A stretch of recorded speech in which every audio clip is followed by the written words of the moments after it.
ഒരു രാജ്യം ഒരു തെരഞ്ഞെടുപ്പ് ബിൽ ഉച്ചയ്ക്ക് 12-ന് ലോക്സഭയിൽ അവതരിപ്പിക്കും. ഒറ്റ തെരഞ്ഞെടുപ്പുമായി ബന്ധപ്പെട്ട് 2 ബില്ലുകളാണ് അവതരിപ്പിക്കുക. ബില്ലിന്റെ പകർപ്പുകൾ ന്യൂസ് മലയാളത്തിന് കിട്ടി. ബിൽ അവതരണത്തെ എന്ത് വില കൊടുത്തും എതിർക്കുമെന്ന് ലോക്സഭാ ചീഫ് വിപ്പ് കൊടിക്കുന്നിൽ സുരേഷ് പറഞ്ഞു. ഒരു രാജ്യം ഒരു തെരഞ്ഞെടുപ്പ് എന്ന് പറയുന്നത് ഭരണഘടനയ്ക്ക് അനുയോജ്യമായ ഒന്നല്ല. നമ്മുടെ രാജ്യത്തിൻ്റെ ഫെഡറൽ സംവിധാനത്തിന് ചേർന്നതല്ല. നമ്മുടെ രാജ്യത്ത് സംസ്ഥാനങ്ങളുടെ മേൽ കൈകടത്തുന്ന ഒരു തീരുമാനമാണ്. ഇന്ത്യയെ പോലെയുള്ള ഒരു ജനാധിപത്യ രാജ്യത്ത് ഒരു രാജ്യം ഒരു തെരഞ്ഞെടുപ്പ് എന്നത് ഒട്ടും പ്രായോഗികമല്ല എന്നുള്ളത് എല്ലാവർക്കും അറിയാം. പക്ഷേ BJPക്ക് ഒരു ഗൂഢാലോചന ഉണ്ട്. ആ ഗൂഢാലോചന എന്ന് പറയുന്നത് ഒരു രാജ്യം ഒരു പാർട്ടി എന്ന ഒരു അജണ്ട അവർക്കുണ്ട്. അതിലേക്ക് രാജ്യത്തെ കൊണ്ടുപോകാൻ വേണ്ടിയാണ് ഒരു രാജ്യം ഒരു തെരഞ്ഞെടുപ്പ് എന്ന ആശയമായിട്ട് ഇവർ മുന്നോട്ട് വന്നിരിക്കുന്നത്. അതിന് ഞങ്ങൾ പ്രതിപക്ഷം ശക്തമായി എതിർക്കും എന്ന കാര്യത്തിൽ സംശയമില്ല. ഇന്ന് ബില്ല് അവതരണം നടക്കുമ്പോൾ പ്രതിപക്ഷം അത് ഒറ്റക്കെട്ടായി ആ ബില്ല് അവതരണത്തെ എതിർക്കും.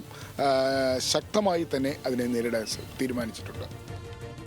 വിവരങ്ങളുമായി ഡൽഹിയിൽ നിന്ന് ശരത് ലാൽ ചേരുന്നു. ശരത് ലാൽ, കൊടിക്കുന്നിൽ പറഞ്ഞതിനും അപ്പുറം പ്രതിപക്ഷത്തിന്റെ ഭാഗത്തു നിന്ന് സംഘടിതമായ ഒരു എതിർപ്പ് അത് പ്രതീക്ഷിക്കുന്നുണ്ടോ? കാരണം ഇന്ത്യ മുന്നണിയിൽ നേതൃസ്ഥാനത്തെ ചൊല്ലിയൊക്കെ പലതരത്തിലുള്ള അപസ്വരങ്ങൾ ഇതിനോടകം ഉയർന്നിട്ടുണ്ട്. അപ്പോൾ ഈ ബിൽ ലോക്സഭയിൽ എത്തുമ്പോൾ ഏത് തരത്തിലായിരിക്കും പ്രതിപക്ഷത്തിന്റെ പ്രതികരണം?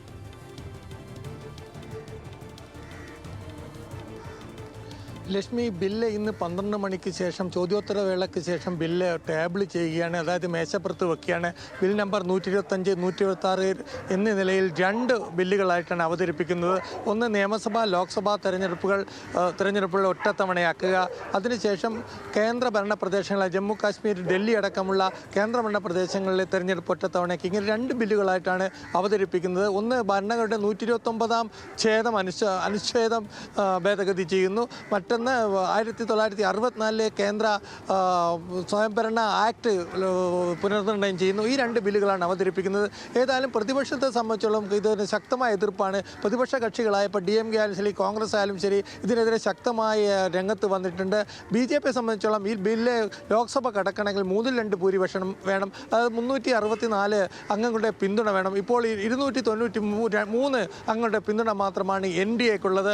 തൃണമൂലും സമാജ്വാദി പാർട്ടിയുടെയും അതായത് ഇന്ത്യ സംഘത്തിലെ ഭിന്നത മുതലെടുക്കാനാണ് BJP ഇപ്പോൾ ശ്രമിക്കുന്നത്. അതുകൊണ്ട് തന്നെ അതിനുവേണ്ടി സാവകാശത്തിന് വേണ്ടി ബില്ല് സബ്ജക്റ്റ് കമ്മിറ്റിക്കോ അല്ലെങ്കിൽ സംയുക്ത പാർലമെൻ്ററി സമിതിക്കോ, അതായത് JPCക്കോ വിടാനുള്ളൊരു സാധ്യതയുണ്ട്. എന്നാൽ ഇന്ന് പാർലമെൻറ്റിൽ ഈ 2 ആവശ്യവും പ്രതിപക്ഷം ഇന്ത്യ ബ്ലോക്ക് ഉയർത്തുമെന്നാണ് നമ്മളോട് വ്യക്തമാക്കിയിരിക്കുന്നത്. സഭയിൽ ബില്ല് കൊണ്ടുവരുമ്പം അത് വിശദമായ ചർച്ചയ്ക്ക് വേണ്ടി സബ്ജക്റ്റ് കമ്മിറ്റിക്കോ അല്ലെങ്കിൽ JPCക്കോ വിടണം. ഏതായാലും ലക്ഷ്മി, ഈ ബില്ലിനെ സംബന്ധിച്ചിടത്തോളം BJP 2029 മുതൽ 34 വരെയുള്ള കാലയളവിൽ ഈ ബില്ല് അനുസരിച്ചാണെങ്കിൽ ഒറ്റ തെരഞ്ഞെടുപ്പ് രാജ്യത്ത് നിലവിൽ വരും. അതാണ് BJP ഇതിൽ വ്യക്തമാക്കുന്നത്. ഏതായാലും ബില്ല് കൂടുതൽ ചർച്ചയ്ക്ക് വേണ്ടി സഭയിൽ വേണ്ടിവരുമെന്ന് തന്നെയാണ് നമുക്കിപ്പോൾ ലഭിക്കുന്ന വിവരം. കാരണം BJPക്കും NDAക്കും ഒറ്റയ്ക്ക് 3/2 ഭൂരിപക്ഷമില്ല.